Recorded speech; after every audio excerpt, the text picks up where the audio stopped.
What's up, guys, and welcome to this. This is LK from the SOS WrestleTalk YouTube Channel. If you haven't done so already, hit the like button, drop a comment, and smash the subscribe button.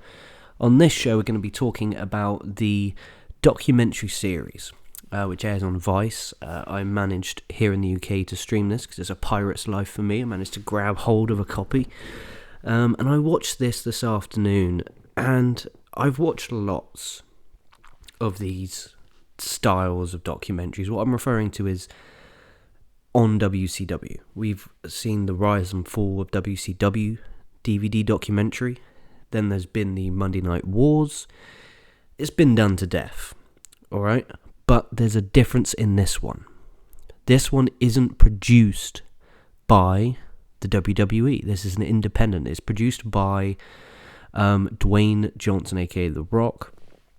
So obviously he's obviously part of TKO, but this is an independent, not produced by WWE, which makes this a lot more interesting because you're not having Eric Bischoff, Kevin Nash, Goldberg, Booker T, just to name a few who were involved in this first episode, sit down and be filmed by a WWE crew, because they're going to be saying different things. And WWE will produce it in a way to spin a narrative that says WWE is awesome. We killed WCW because of how awesome the Attitude Era was with Stone Cold Steve Austin, The Undertaker, and The Rock. This didn't happen. This was guys involved independently sitting down and talking through. And it was a great watch. It really was. It was a quick watch. It was 45 minutes long, so presumably an hour with commercial breaks. It was a really quick and good watch. And the basis of this episode was talking kind of about the rise of it. You know, talking about how Ted Turner was the only one in the early 90s that was behind wrestling. And they actually got executives from Turner Broadcasting to talk about it. And it was really insightful. And there was, obviously, if you've listened to 83 Weeks with Eric Bischoff, you've probably heard some of the stories. But, him going into detail about in, 1995, him going to Turner's office and Turner going, what can we do to compete with Vince McMahon's WWF? And he's there and he's going, well, they're prime time on a Monday night. We're 6:05 on a Saturday. What we need to do is that. And then Ted Turner, bless his cotton socks, pure cotton, I bet, he granted that, and it created Monday Nitro, and it talked about the rise of Nitro. Also went into detail about Sting and the controversial finish at Starrcade 1997, referring to how when Sting turned up, apparently he didn't look motivated, and then they decided, because obviously Hulk Hogan had creative control, Hogan decided that they were going to do it with a screwy finish. And then the screwy finish was meant to be Nick Patrick was going to count the 3 count too quick. But he didn't. It was a genuine count, so it was a complete fuck up by referee Nick Patrick.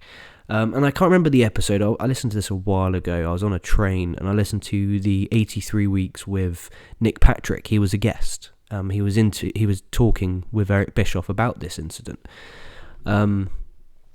And it just came off as a real good documentary. It didn't feel like you're being bullshit. It didn't feel like there was a narrative. It felt like everyone had their own agenda. Booker T had his own, Kevin Nash had his own, Eric Bischoff had his own. Unfortunately, Hulk Hogan, it's stated, at least I've read on some wrestling news websites who are always reliable, will not be involved in this documentary, which is a shame. It really is. I think getting him involved will just add it all together. Same as Vince Russo. Lots of talk about Vince Russo. Hopefully Vince Russo's involved in the documentary in some way, shape or form. Very polarizing figure, Vince Russo. He's like Marmite. You either love him or you hate him. I'm in the different. I think that I respect what he did in the Attitude Era. The stuff he did in WCW. Was it to my liking? No.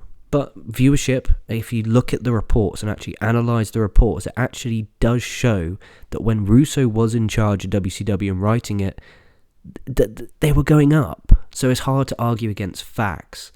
So I kind of would like him to come on and have his say. That would be good television.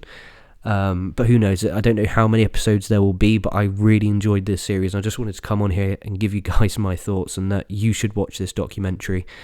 it was very good fun. It really, really was. Lots of insight.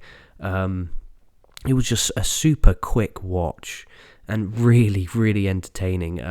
It's just, they were really, really good. There was this one spot where they were talking about how big the NWO was. That was the major stint of this was, NWO, and even little things like Eric Bischoff said that, or even Kevin Sullivan, who was also involved in the documentary, said he had Hogan sat in this hotel room until the first match began of Bash at the Beach 96, and then he took Hogan over to the building, and until it actually happened, Bischoff wasn't even 100% certain that Hogan would be the third man and create the NWO.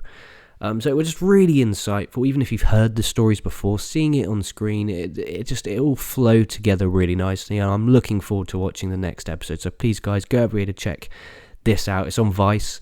If you're from the UK, it's a pirate's life for you. You'll be able to find it. That in mind, guys, like, comment, subscribe. Stay safe, stay well. I'll be catching your asses down the line.